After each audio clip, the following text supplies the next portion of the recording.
and welcome to VOP Politics right here on at VOP TV. My name is Esther Wachuku.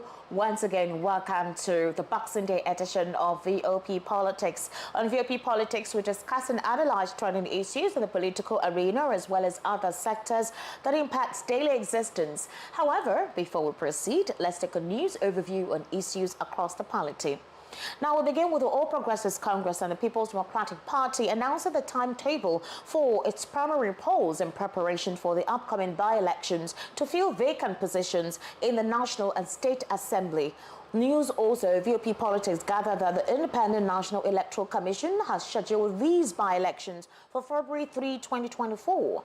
According to the APC's National Organizing Secretary, Suleiman Arugungu, the expression of interest and nomination forms for the Senate, House of Representatives and State House of Assembly will cost about 20 million naira, 10 million naira and 2 million naira respectively.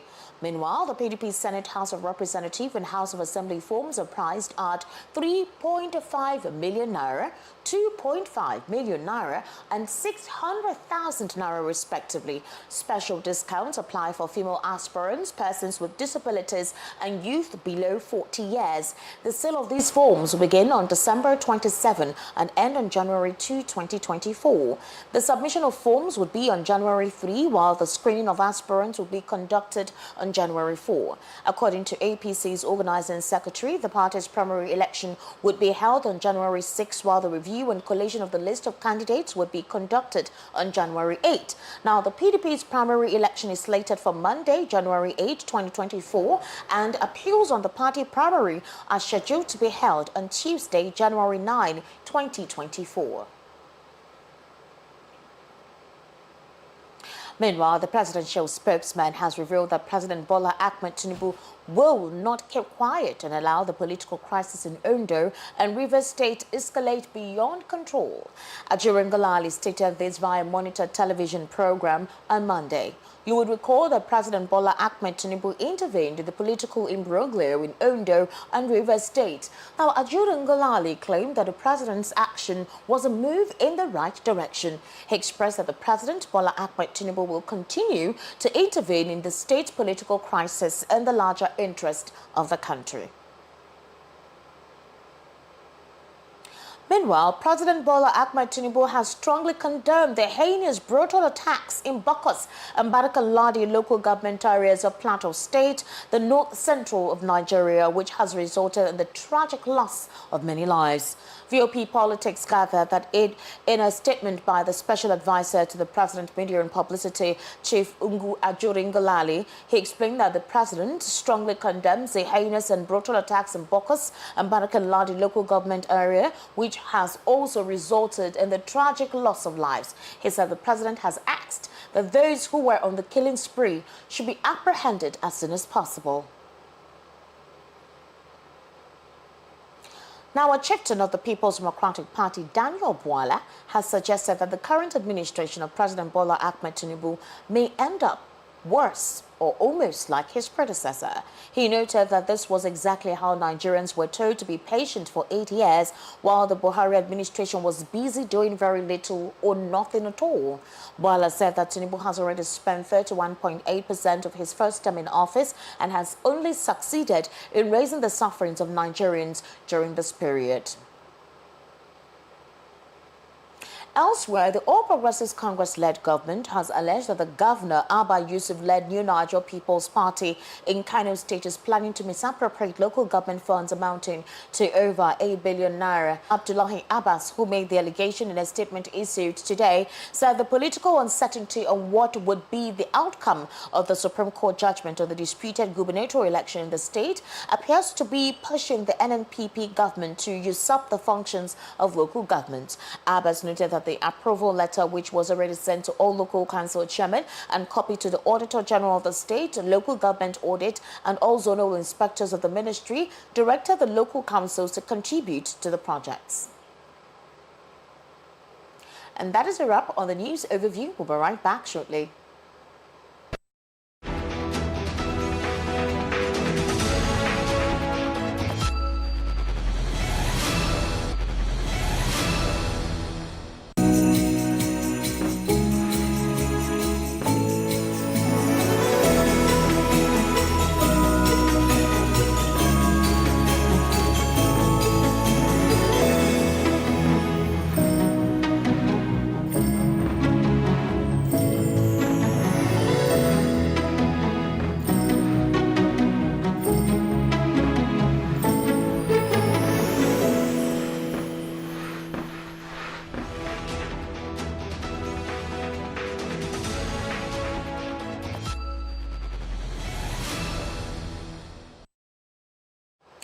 All right, welcome back to the Boxing Day edition of our VOP Politics. If you're joining us for the very first time on VOP Politics, we tend to look at issues across the political arena, get to give you different perspective on these issues, give you an educational background on how these issues are, give you recommendations and possible futuristic predictions on how issues may continue if things continue in the pattern that they are. Of course, like I told you, we have enlightened analysts who help to give us a breakdown on some of these issues as it pertains to issues concerning governance and other aspects of human existence, specifically for Nigerians. So I would implore you to subscribe to our YouTube channel. It's at Voice of the People TV at VOP TV Live. And of course, you see a lot of contents in there. It's all for your choice, all for you to get yourself properly enlightened, intellectually edified on most of these issues. However, today, I'll be starting off with this very interesting note. As you do know, today is Boxing Day, December 26, 2023. In a few days, we'll be entering the year 2024,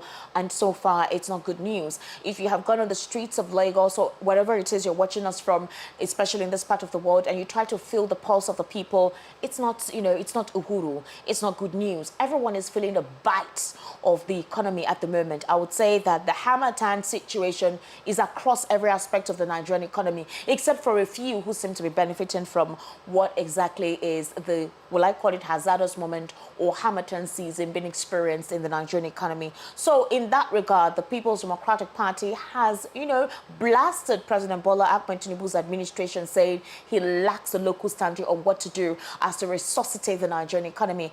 Earlier on today, I was having an interview with Mr. Peter Anosike on our radio station, and he said, okay, indeed, this administration inherited what you would call a perforated economy, a perforated national treasury. However, do they know what to do to resuscitate the economy? Do they know what to do to bring in more financial inflows when we have a lot of our productive youth, either migrating to other parts of the country and leaving most of our vital sectors dormant? And that is the question on the lips of a lot of Nigerians. Well, the PDP, as a strong opposition, is laying their voice to what they think is a truncated administration of President Bola Ahmed Tinubu. And they're saying that in a statement which was issued on Monday by its spokesperson, Debo Ologunagba, the party says that Nigerians are using the occasion of Christmas. They're asking the Nigerians should strengthen the bond of love, show love to one another, as things are really very hard and a lot of people are suffering. There is no food, there is hunger in the land. They also disclosed that Nigerians should continue to be their brothers' keepers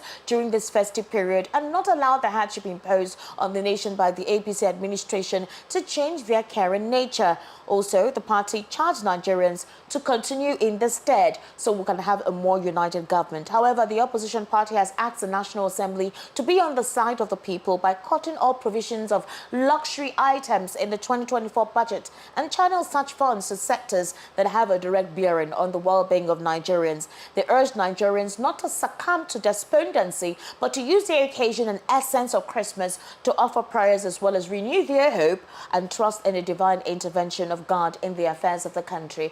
When the PDP made this statement, a lot of Nigerian critics say this has gone beyond having to trust in God. If the people decide to remain dormant and not do anything at all to wrestle themselves out of the chains of the malady that this administration has placed a lot of Nigerians in.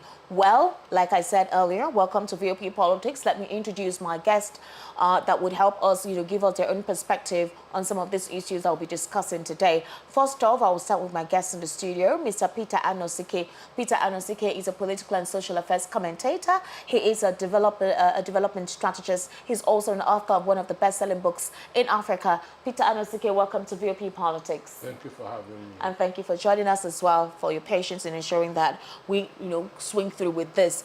Of course, we are supposed to have Mr. Dele Fanimo to join us virtually. Please, production, is Dele Fanimo in right now? Has he joined us? All right, would expect that Mr. Dele Fanimo would join us anytime soon. and he was supposed to join us on a link. He's trying to connect. He says he's trying to connect. I don't know what the situation of the problem is. However, we do hope that in the long run he would connect. I don't want only Mr. Anosike to do all the talking this evening. It's Boxing Day. He's meant to have a reprieve.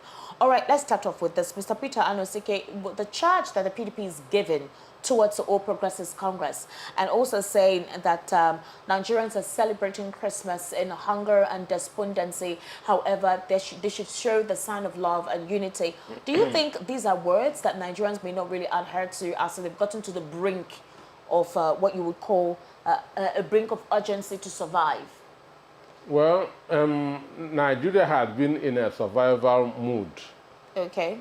We have been in a survival. We are not thinking of how to live. All right. We are thinking of how to survive. Okay. And we have been like this since the APC came on board in 2015. Because all the economy, when Jonathan was leaving office in 2013, 2014, Nigeria has the biggest economy in Africa. Okay. Understand? But Buhari came and messed everything up. So since 2015, our suffering started, and it has not abated up to now. And for you to know whether you are suffering or not, that's if you are sincere to yourself. Understand me? The best indices to know whether you are suffering or not is that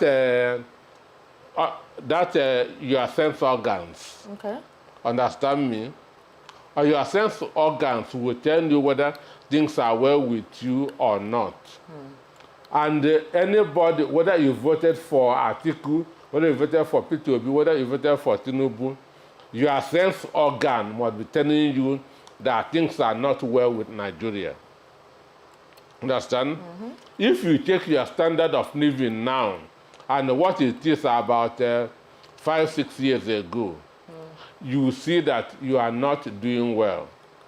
If you take the rate of employment 6 years ago and now, you can see. If you take insecurity, within 7 months of Tinubu's administration, more than 5,000 people have been killed.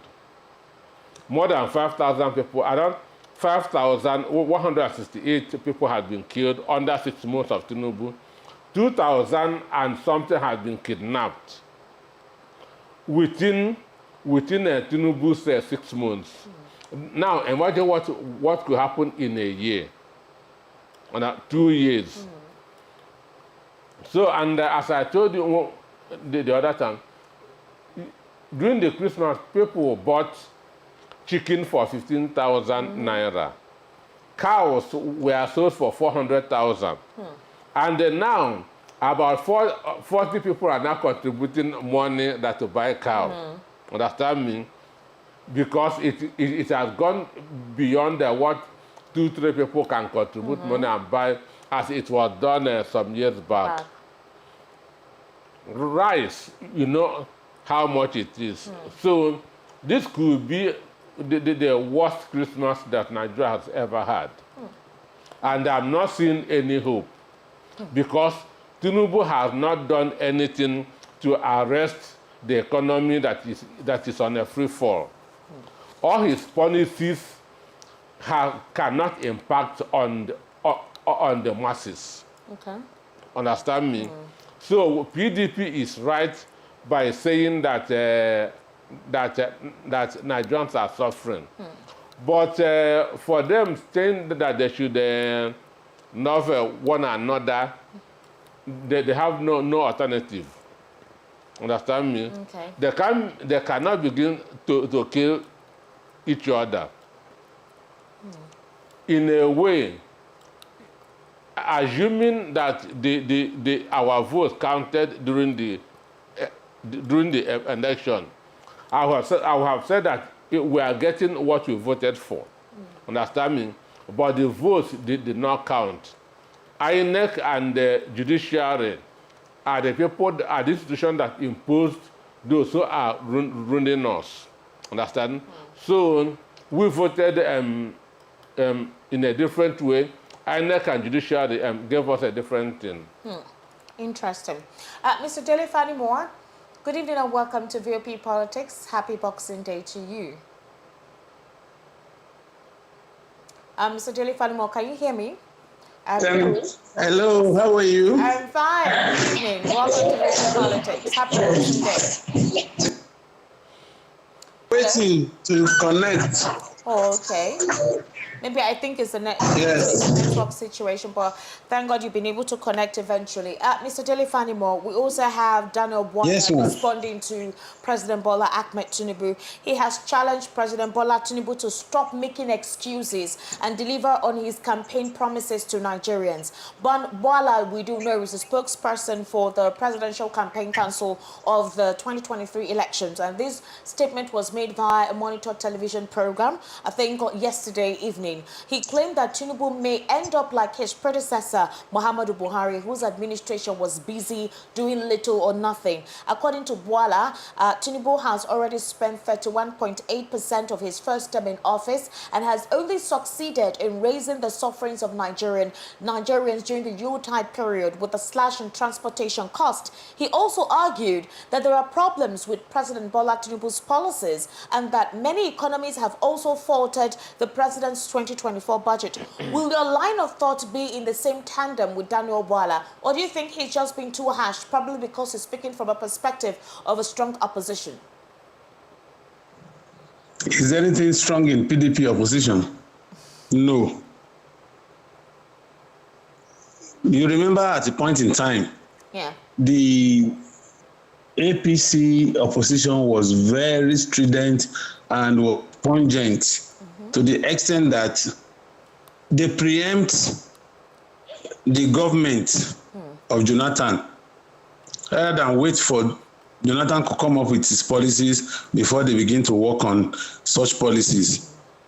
So if PDP is now saying something, well, for me, I would rather align with Labour Party for opposition in this country. PDP is nowhere. And besides,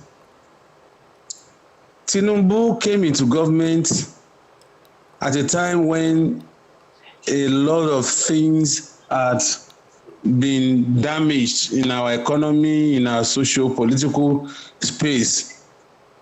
So if anybody is castigating Tinubu, it shouldn't be the PDP. If you are talking about Labour Party, talking about Tinubu's policies and his approach to governance, I would rather listen, but not from PDP. PDP is too feeble. PDP is too feeble for me to want to countenance whatever they are saying. So I'm not going to dwell much on what PDP is saying about Tinubu's administration. It's not as if I'm in total support of what is going on in APC, but he who comes to equity comes with a clean hand. And PDP does not have a clean hand, but a soiled hand for them to come and criticize Tinubu. All right, thank you. Mr. Peter Onoseke, what would you say to this? What the Daniel said, he said, if Tinubu did not take time, he's going to end up the way Buhari ended. Or possibly worse. Or possibly worse. And I know that PDP ran a far better administration than APC. Really? PDP ran a 1 million times far better administration than... Mr. Peter Onoseke, are you saying from a perspective just from of the economy, just from the economy. Oh, really? Have you forgotten at the time, worldwide, this was before COVID, are you making it, because at the time I recall a lot of Nigerians were complaining about the PDP administration as well. There was a lot of embezzlement and possibly... They should complain the indices of the economy. At the time. Understand me? The indices of the economy, COVID made 500 people billionaires in dollars.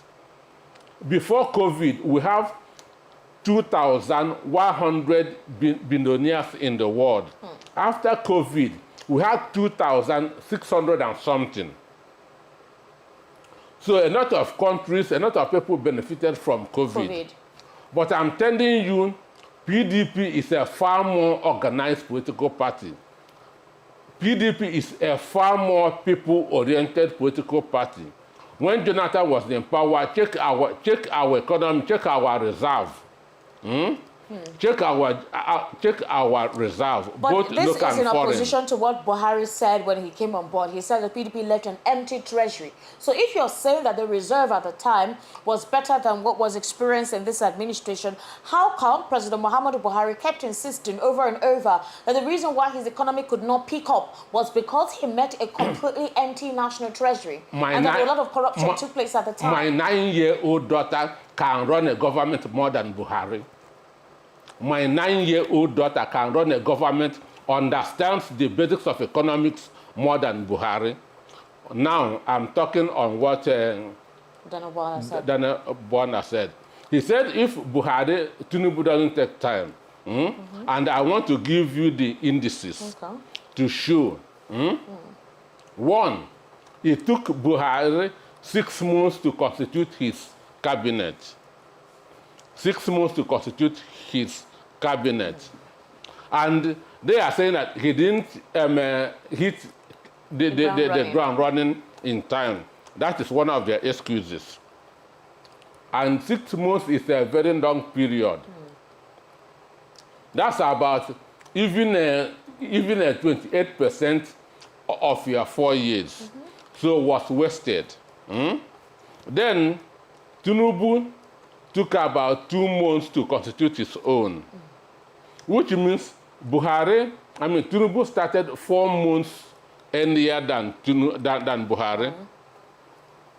But now, Buhari's 8 months and Tinubu's 8 months, Buhari's 8 months is looking better than Tinubu's 8 months. Understand me? I'm giving you that, I'm giving you statistics. Buhari's 8 months is looking better than Tinubu's 8 months. Okay. Understand?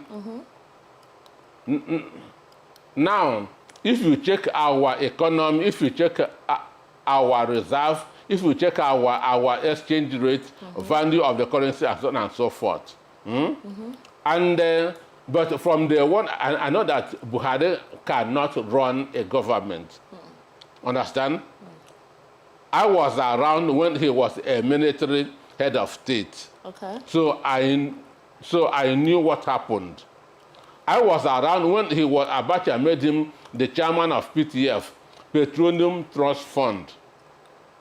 Understand me? So I know who he is.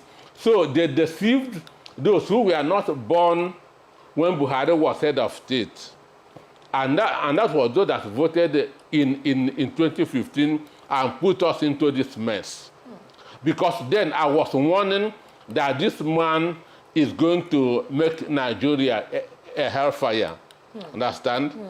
They were thinking that I was being sentimental because Jonathan is from the south. Jonathan is a Christian. Understand? Okay.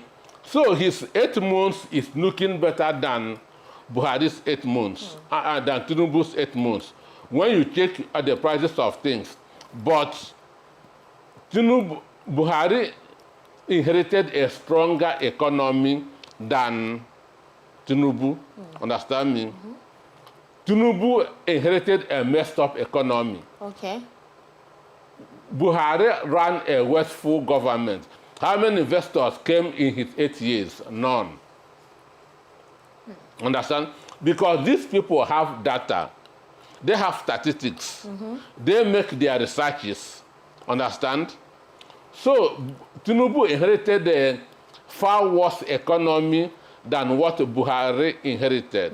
But Tinubu has done nothing to arrest the free fall of the economy. Okay. What he should have started doing was cutting cost of governance and not embarking on luxuries. When you are struggling to build wealth, when you are struggling to build economy, luxury should be far away from you. So that's what this Tinubu is not doing. Then Tinubu is junketing all over. That is, he's looking for foreign investors, which Buhari did for 8 years and nobody come. What Tinubu should have done is to stay in the country, rally Nigerian investors together. Okay. Stop insecurity and motivate business owners, understand me, and industrialists. Those who have gotten used to the mess that is happening in the country here. It is easy to galvanize them. Understand me? In America, policemen don't put road this block. That's at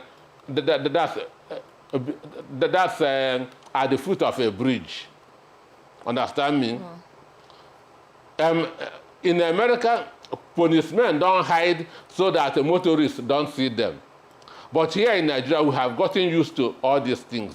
So it is better to convince people who are here to come out and do business than going abroad to bring them. That's another thing that he's not doing. So those foreign investors that he's looking for will not come. And they did not come in Buhari's 8 years. They will not come now, understand? Even the perception of our president, exactly, understand the me, international counterparts will not allow them to come. What happened during the election where our judiciary has been discredited? Will not, so things are even far worse now than when Buhari was there. It's true. Understand because me? I can recall, apparently, even the U.S. themselves said that the reason why the president's name was redacted in the FBI file was basically to prevent him from being embarrassed, because it was a huge embarrassment to the Nigerian president, whereby his name was tied to all of those illegalities. And of course, considering the role that the Supreme Court played, as well as the role that the tribunal played, it put a huge question mark on the credibility of Nigeria as a whole, and even Nigerians who are in every other part of the country. Of course, definitely when you go out there, you definitely see Nigerians in any other part of the country. Anyway, that's basically one major thing. And so for now, there's serious skepticism, and then, of course, the U.S. government has been silent on the chaos in terms of security, in terms of the economic malady, and that is what we're going to be talking about later on in the program, because I want to hear what Mr. Dele Fanimo and Mr. Peter Anosike has to say concerning this recent development. Almost feels like the international communities, who used to have very strong business, economic relationship with Nigeria, they have withdrawn, and then they're just trying to look and see what happens between, you know, this first 8 months and possibly into the middle of next year. The president has actually traveled to a couple of countries and trying to say how he can solicit for the support of these international communities. However, maybe there will be a positive outlook to the entire ordeal or to the entire process, but it's taken a long time, and Nigerians are not patient. They want something to be done as soon as possible because they're bearing the brunt of the hardship. Mr. Dele Fanimo, this next question is for you, and I'm talking about the unfortunate massacre that took place in Plateau State in Barikaladi, Bokos local government area. It's a very terrible situation, and Plateau State has been taking the brunt of recent killings where supposed unknown persons go to communities, machete, burn down their properties, and we don't get to hear that one person, one individual was apprehended. So it's almost like it's a spirit or it's a ghost, or they're using supernatural powers to conduct those killings and disappear. Because even initially, I remember the situation in Mangu. Up till now, we've not gotten any report as to any of them being apprehended for the massacre that took place in that area. And so questions have been asked.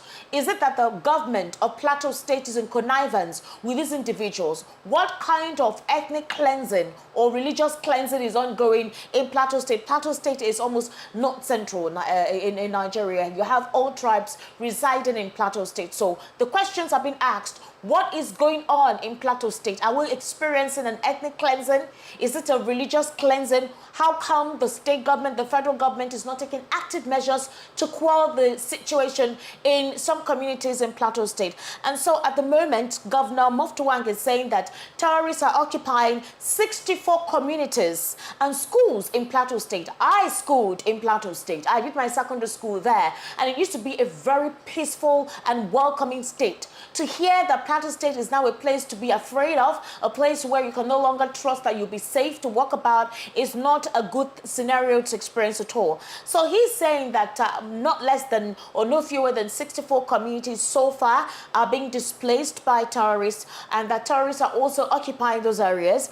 And he's speaking on the recent attacks in Plateau State. Governor Mutwang also, via a Monitor television program, he was talking about the situation on Christmas Day with a heavy heart. And he said not less than 17 communities. Do you know how many persons reside in a community? Mr. Dele Fanimo, can you imagine how many words are in a particular community? How many people live in a community? And that not less than 17 communities were attacked. So in the entire duration where this attack was ongoing, there was no security operative in place to do anything. These individuals were attacked, macheted, properties burned, killed, and there was no reprieve. 17 communities. These guys took their time to do what they did. So what is going on in Plateau State? The governor seemed helpless with how he expressed himself in that television interview. Mr. Dele Fanimo, what is this current administration going to do about this? Critics are saying that the president has responded. It is better than his predecessor, who never used to talk or address these communities, rather address these issues when they come up. But do you think it's beyond, it has gone beyond him responding as appropriately as possible? Is it not about the action? What is going on in Plateau State? Well, like I said the other time, I think it was yesterday, and I was telling you, see, a governor of a state does not have power over a commissioner of police. He doesn't have power over the director of state security. He doesn't have power over the GOC or brigade commander. Everything comes from the federal level. And so, how would you now blame somebody who doesn't have that power over security operatives that are saddled with taking care of security in his domain? That's one. I also told you yesterday that most of these communities had been disarmed by the previous government. And when you have such situation, there is imbalance of force. If I know that you have catapults and cutlass, and I have AK-47, it is very easy for me to attack you, do whatever I want to do, and get away with it. So that explains what is happening in the plateau. I told you yesterday that the number of ex-servicemen in Plateau and part of Benue far outnumbers the number of ex-servicemen and freshmen in other states. But when you have a situation where these people are disarmed and they only have cutlass, and you are content with somebody who has AK-47, who has general purpose submachine gun, who has a rocket launcher, where is your place when it comes to defending your territory? That's one. Two, is the governor in charge at all? The governor is not in charge. The governor has been so incapacitated that he can only talk, but there is no action. Now they are saying they are placing ban on private security outfits, indigenous security outfits in some of these states. Where does that leave the indigenes, the residents? They're just like sitting duck, waiting to be killed by their assailants. Now, you're talking about the president. Is it not even tried? Is it not even tried to say that whatever is happening now in Plateau is a function of the generation of what used to be in Plateau. There was a time that Plateau was touted as the most peaceful state in Nigeria. In fact, that is where the kind of weather you experience in Plateau does not even exist anywhere in the country. And that's why you have a very large concentration of expatriates, white men, and Caucasians in the country. As a matter of fact, I used to be a dog breeder. If I want to buy a pedigree dog, and if anybody wants to buy a pedigree dog in this country, you go to Plateau. That is where you get the best pedigree dog in Nigeria. But all that has disappeared. So, for me, why should we lay it squarely on Tinubu's table? Who forced these people to be disarmed? Was it Tinubu? Who empowered the so-called bandits that you are now calling by terrorists? Who empowered them? Is it not the previous administration that empowered them? Now, they are now exterminating Nigerians without let or hindrance. Would you not blame Tinubu for doing that? Would you not blame Tinubu for folding his arms? Almost all the communities in Plateau and Benue had been run over by these bandits. And somebody who is a non-state actor, like Gumi, will go to these enclaves with national security agencies, sit with them, conduct a meeting, and they will even show their strength, while Nigerians who are paid from taxpayers' money will be watching. And then the man will leave that place and begin to boast. And then there's nobody to challenge him. Is it Tinubu that you want to blame for all this? Where are the security chiefs? Where is the chief of army staff? Where is the chief of naval staff? Where is the chief of air staff? Where is the chief of intelligence? Where is the chief of defense staff? Where are all these paramilitary agencies? When they want to talk, they will say, these people are not Nigerians. How did they infiltrate Nigeria? That means our borders are porous. And who takes care of the borders? Is it not immigration? Who takes care of trying to tame proliferation of small arms? Is it not customs? Were they not paid? Are they not saddled with the responsibility of ensuring that these people don't bring small arms to this country? What have they done? And then you are now placing the burden on Tinubu. So Tinubu must be everywhere. He must wake up in the middle of the night and go and find out what is happening in Plateau. And then if there is any backlash in Zamfara or Benue, he will also rush there. When will he have the time to take care of state issues in 4 years of his tenure? We are not even sure that he will get the second term tenure. Where will he have that time? So it's a whole lot of Mr. Delefani, you said that we're not sure about his second term. Are you sure? We're not sure now. It's in the realm of speculation.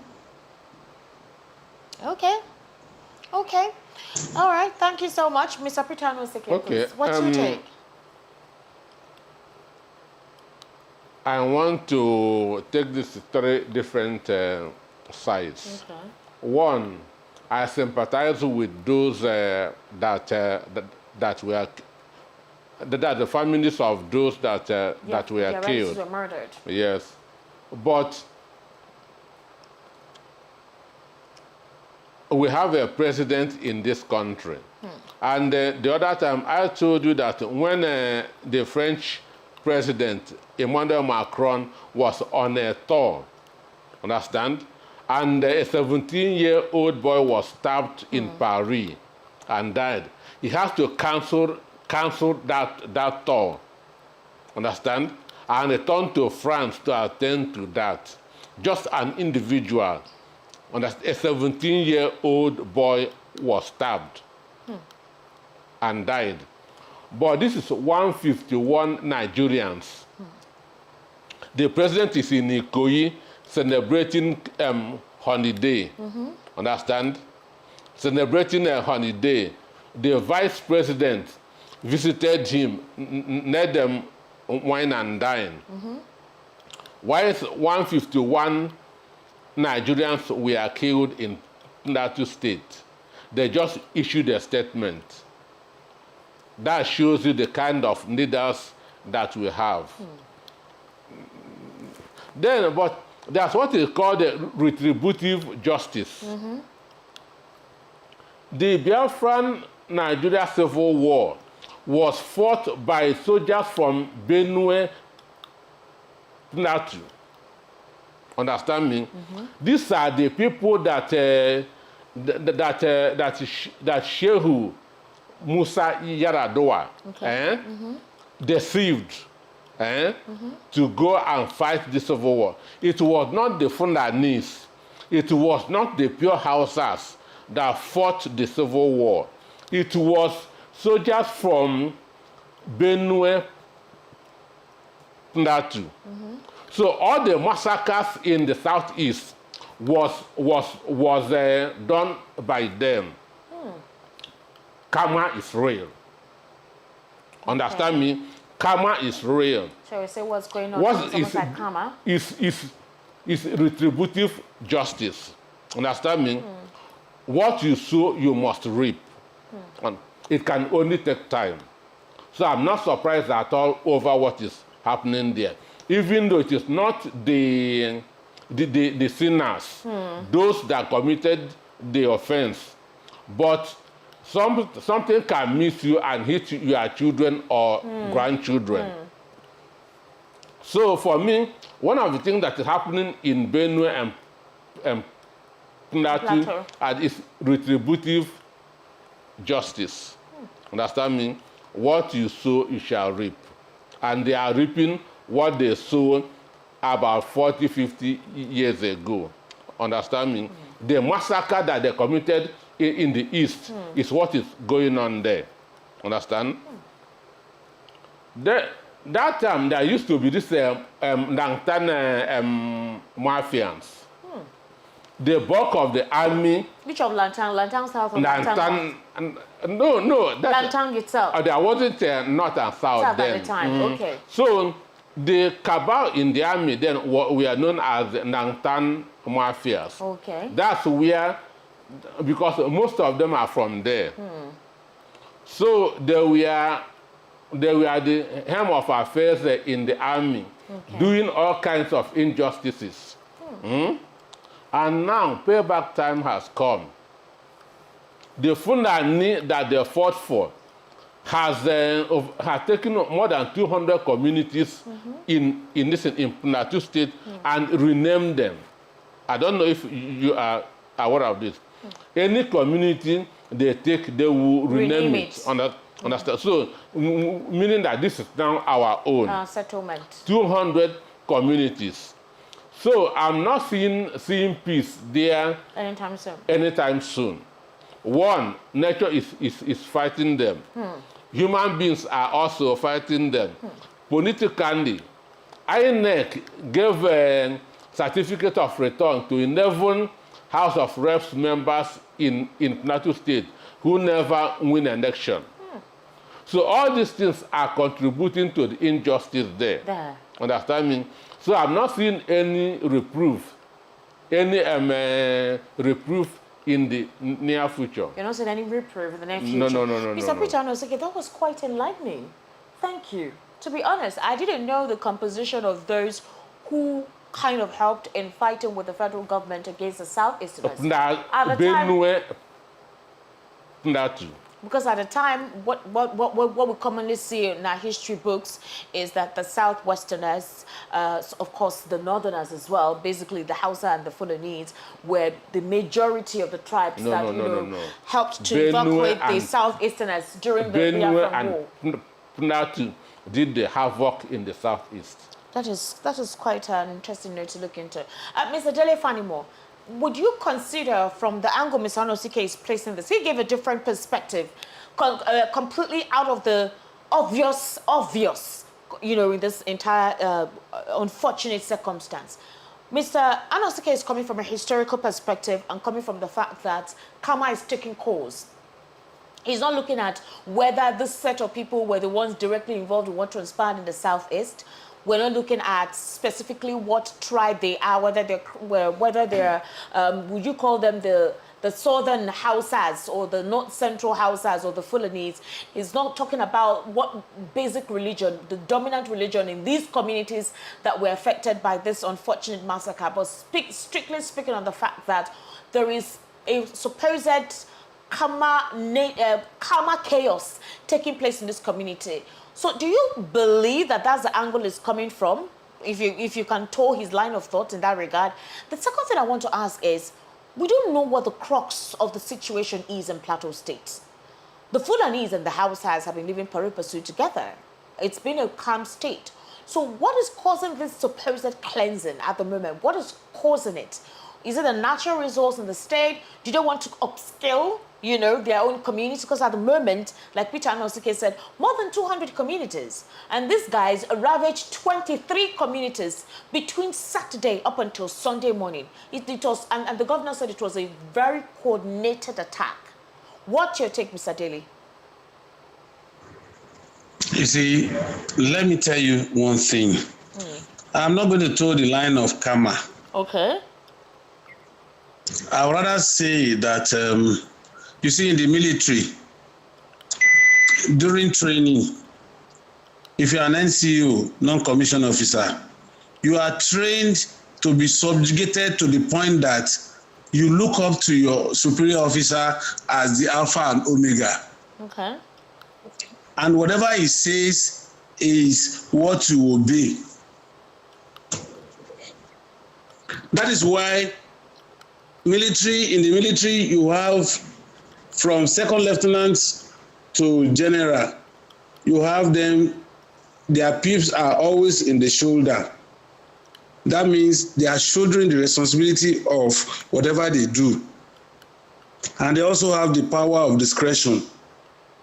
But for NCO, even up to warrant officer, they are either using the wristwatch that can be dropped, or their epaulets or their rank is on their arm that can be dropped anytime. So that should explain to you the scenario that Peter was trying to paint that he didn't paint well. Now, I told you that until the Dinka coup, majority of non-commissioned officers are from Benue and Plateau. Okay. And non-commissioned officers are trained to obey the last order, regardless of their sentiment or whatever they feel. Feelings, sentiment, emotional intelligence does not have any place in military expenditure. So, if the Plateau indigenes and the Benue indigenes went all out to annihilate the Biafrans, you won't blame them. If you are looking at the yardstick of the military, you won't blame them. You rather blame the officers that commanded them Mr. Dele Fanimo, to go on that onslaught. Mr. Dele Fanimo, I really do appreciate how you try to be diplomatic in your response to these issues. But there's something that Governor Muftuan said. He said the crux of this problem is about the land. apparently, it seems these supposed Fulani guys, I don't want to mention, but apparently the Fulani guys really are all about the land. They want the land to themselves. And Governor Mutwang is saying that they come into communities, the communities, you know, there's almost like I don't know what, discrimination sort of towards them, because people are afraid of them. People don't like having to cohabitate with them. So when they settle in areas and they see that they've gotten more population in that area, they want to take over. And of course, you know that their area of revenue is animal husbandry. You know, that's basically what they do, rearing cows and all of that stuff, so they need land. So what they do is that if they come into a particular community to settle, they try to be calm at first, but before you know, they want to have the same rights as the locals in that land. Let me paint a scenario to you. This is the Southwest, this is Lagos, right? Most of the lands in Lagos State belongs definitely to the state government, even if they have the indigenes themselves who own this land. Now, if an indigene sells a land to any private individual or developer, this developer still needs to go to the federal government to acquire what you call lease of ownership, authenticated lease of ownership, and to ensure that he can actually build whatever property he wants to build there, whether residential or commercial. This is a process. Now, but whoever it is that is not an indigene of this land who wants to build there doesn't say, because my population is now more predominantly in this state, I have a right to take over the ownership of this land. It doesn't work like that. You saw what transpired in Lagos State. Why is that same approach not being implemented in Plateau State? And again, it almost feels like the government is afraid to address this issue specifically. It's been happening consistently. Nothing. There's been no arrests. There's been no apprehension. So beyond the karma, there are rules of engagement. If you refuse to stick by it, you're asked to leave. So why is that not being implemented? Beyond the karma thing that Mr. Anosike is actually explaining. These are innocent people who were not part of what their forefathers did. People calmly living in their locality, in their land of origin, you massacred them, you macheted them. So the question is, why have we not seen the president give a public address to this? Existentially giving a serious warning to these individuals, drafting a strong team, just like they've done with Operation Wild Wind, Operation Python Dance, to these communities in Plateau States, and then something is done as soon as possible. Give them a mandate to ensure that those who are apprehended are apprehended. Why is there that silence? We have most of the governors in Lagos to visit the president. Well, how do you describe a ragtag army that is called bandits? And you're not talking about rules of engagement. Who trained them to understand rules of engagement? These are people that are mostly illiterate, armed to the teeth, and they are marauders who wants to exterminate people because they feel that their cows must graze. And you now have a government that is so helpless that cannot tame these people. How do you feel they would want to react to situations? It's just like you are talking about Hamas believing in ceasefire agreement with Israel. From the position of Hamas, you know that these are just terrorists in the cloak of we want to make sure that we hold on to our land. And I've always said it is much more difficult to fight a ragtag army, either you call them terrorists or bandits or whatever, because these people have been so indoctrinated that they would rather want to die than return to their families.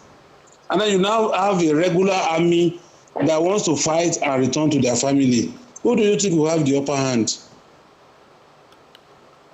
So for me, this thing has been on, and the only way to douse this tension is to address these things holistically. You don't negotiate with a bandit. The more you negotiate, the more it gets stronger because it feels that you have recognized him. You need to go all out and make sure you decimate these people's rank. Otherwise, you have this recurring decimal and you you will now be blamed for not taking the right step at the right time. Plateau State, Benue State had been in the news for wrong reasons. And there must be a collaboration between the federal government and the state governments to exterminate these people. And that is the only language they can understand. And until that language is spoken in strong terms, we will be having pockets of this kind of killings in Plateau and Benue. All right, Mr. Jelifan, Mr. Peter, okay. Once again. Yeah.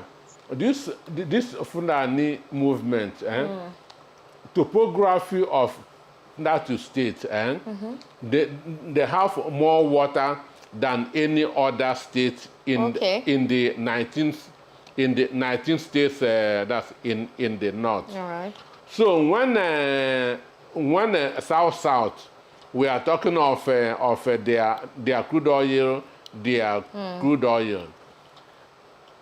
Now, two indigenous want to raise a kind of a pressure group that they also deserve something for their oil, for their water. Because the topography gives them agriculture and everything. So it's very, very attractive. Understand? So it is agrarian area. So this movement started in year 2000, 23 years ago, when they begin to rename villages. So now it is easy for them to mobilize and attack.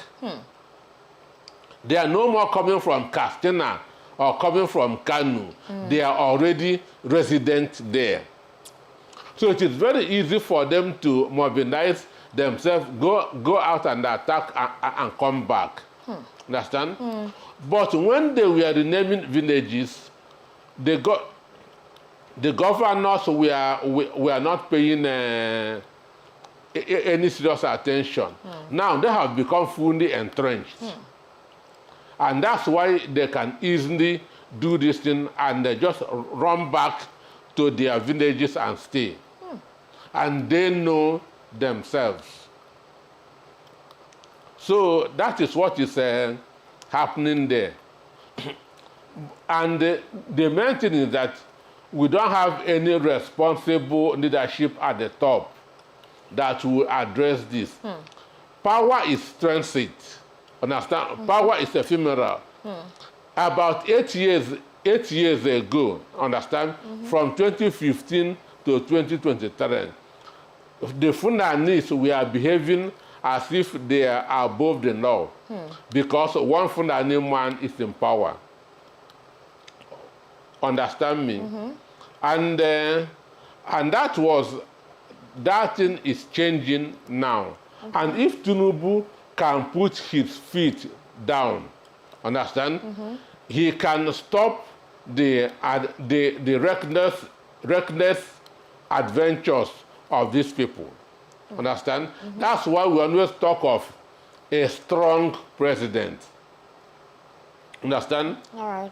That's why in America today, over 70% of Americans say that they can vote for a president who is willing to break the law, but to make impact. Okay. Understand me? And they see that person in Donald Trump. So perception is very, very important. Once a people see that you have a weak president or an uncoordinated president, they can be doing anything. And now, nothing serious. Tinubu had not said anything serious about this. I condemn the reprehensive attack. The perpetrators should be brought to book as soon as possible. End of quote. Life goes on. Understand me? Within the next 1 month, another one will happen again. It's quite an unfortunate thing, honestly, because these attacks keep on happening. I recall the last time wasn't it Mangu? It's Mangu. The same thing. About more than 200 people were macheted. It's properties burnt. The same thing is happening. They're already entrenched there. They live there. So they don't need to mobilize from Anywhere. Anywhere. They are living there. 23 communities, 23 villages, 17 local governments. Those areas that they have taken over, policemen dare not enter there to arrest anybody. That's the reason why nobody is being arrested. That's why I said, the government seems to be afraid. It's like they're afraid of having to do anything. And now we're not hearing the northern whatever people, the sheikhs and the likes, empathizing with these victims. Bashir Ahmed, that is always very good at reacting to issues, talking about the killings in Gaza, all the movement. We've not heard any of the Muslim clerics say anything. Only very few. Some of them just say it possibly because they feel they have to say it. Because Plateau is a Christian state. Understand me? Plateau state is a Christian state. So it is infidels that are being killed. Based on them. Based on the Fulanis who are Sure now, is the infidels that are being killed. That's why Shetima has to come to this Ikoyi for a Christmas You know party. what is surprising? The Kaduna bombing took place, and we saw all of these northern elders, Islamic clerics, because it was Muslims that died there. Understand me? This disparity is alarming. It's terrible. It's so obvious. It's so obvious. We saw the reaction to the extent that most of them went to Kaduna to offer support, financially and otherwise. Called on the government to do the needful with the military, the military jets or the Air Force personnel that were in charge of that particular assignment. So we saw the reaction from these northern groups, these Islamic they people. called for the removal of the GOC, who happens to be an Igbo man, for the sacking of the chief of army staff, who happens to be from Osun State, because they feel that Christians are now fighting them. You see it. But how we go on? We go on. We go on. we go All on. right. Let's come back to Rivers. There's been quite a lot of reaction ever since Fubara gave his Christmas Day broadcast yesterday, where he said that he has started to work with the resolution that the president gave to him, and the idea is for peace to be restored in Rivers State, which he considers to be a very important thing for him and his administration. Well, the PDP's National Working Committee, they have raised concerns over Governor Fubara's intention to implement the peace agreement brokered by President Tinubu, expressing doubts about its feasibility. Also, Timothy Osadolo, the Deputy National Youth Leader of the PDP, criticized the proposed implementation of the Peace Pact, citing constitutional complexities that transcend individual governance. Osadolo emphasized that issues concerning the vacancy of seats held by defected lawmakers are fundamentally constitutional matters beyond the purview of President Tinubu or any individual's discretion. His words, first and foremost, the governor is an adult, and he was the Rivers State governorship candidate of the PDP in the last election, now the governor of the state. But the issues at stake that President Bola Tinubu bothered himself with are bigger than him. They are also bigger than the governor because they are constitutional issues. The question of the seats of the defected lawmakers being vacant is a clear constitutional issue, not at the wishes and discretion of President Tinubu or any other person. It is a clear constitutional matter. Well, Mr. Dele Fanimo, the question is this. Sim Fubara has decided to work with the resolution given to him, even if a lot of critics believe that the resolution was more in the benefit of Nyesom Wike and President Bola Ahmed Tinubu, and not with the backing of the Rivers State people. But the governor is saying that he did what he did. As a governor, he used his discretion to ensure that there is peace in the state. However, a lot of people feel that the reason why Sim Fubara acquiesced to that resolution was because he knew that within a few days, if he doesn't, if he reneges on the agreement, or if he doesn't work along with Wike and the president, that there were strong chances that he could be impeached. And I wondered, in the few months he's worked, what impeachable offense has he committed? That means maybe there is something untoward that Nyesom Wike knows about him that he could use against him for him to be impeached.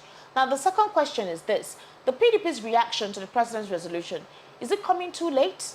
We were waiting for them to say something at the heat of the moment, but they did not say anything. Now, Sim decided to act accordingly and respect, his political godfather, and respect the decision of the president, and now the PDP is reacting. Do you think their reaction is coming a little bit more too late? Mr. Delifani, are you there with us? I'm here. Yes, so you can respond to the question. Yeah. I want to tell you that Fubara wouldn't have done anything different from what he has done. Okay. Because he has been hemmed on all sides. And the only way for him is to walk out of that meeting signing the purported dotted lines that was made for him. Otherwise, by now, he would have been impeached. You recall that last week I was saying that despite whatever my friend Peter Anosike said was the right thing that should have happened, but I knew that it was not going to be right with Fubara, with the array of people that were massed against him. So now what Fubara needs to do is to manage that crisis, manage the house, and consolidate himself in power, waiting for when it will decamp to APC, and waiting for when it will have a respite in the State House of Assembly. Anything short of that, Fubara will just be playing to the gallery, and impeachment does not happen on the streets. Impeachment happens in the floor of the chambers. And there are just 27 people that will determine his fate. And these 27 have been annexed by APC, which should be regarded as the opposition party in that state. So for me, Fubara is just being smart. He wants to become governor at all costs, regardless of the prices he would have to pay. And that was his dream. So sometimes you'd have to sympathize with this man and allow him to be governor for as long as he will wish to be governor, rather than play to the gallery and wants to show that he's man enough to challenge people, and at the end of the day he will lose out and somebody will come up as the next governor and they will be in the cooler. And that could be the last straw that will break his back. So for me, Fubara understands the politics and he understands the game. All right, thank you so much. Mr. Peter Anosike, what do you have to say? Esther. Sir? If you have the privilege of or the opportunity of staying with some people who have been elected governors in this country off camera, one-on-one, you'll be shocked by their intelligence. Understand me? Okay. You will be shocked by their intelligence that they just know average. Understand me? That they just know average. Understand? Imagine an elected governor in Nigeria told me that his friend crossed River Niger, entered Onitsha, and kidnappers caught him, and he was waving to the police to come and rescue him. Policemen were telling the kidnapped to cooperate with the kidnappers. a governor is saying this. I said, excuse me, sir, do you understand what you are saying? You are implicating the Nigeria police. He said, look, that what he's telling me is true. A governor is saying this. Now, can a 15-year-old boy say this kind of a thing? That kidnappers kidnap somebody, and the person was waving to the policemen to come and rescue him. Policemen were telling him, cooperate with the kidnappers. That's a governor. Understand me? So when they sit there, other people across will be thinking that they are superstars. They are not. Understand me? They are not. That's the truth. He said that when he went through that thing, he discovered that when he went through that 8 resignations, he discovered that it was not too bad. That's what Fubra said. I now ask myself, what is the IQ of the person that went through those 8 resignations? That same thing was what Obasanjo said in 2006. Understand?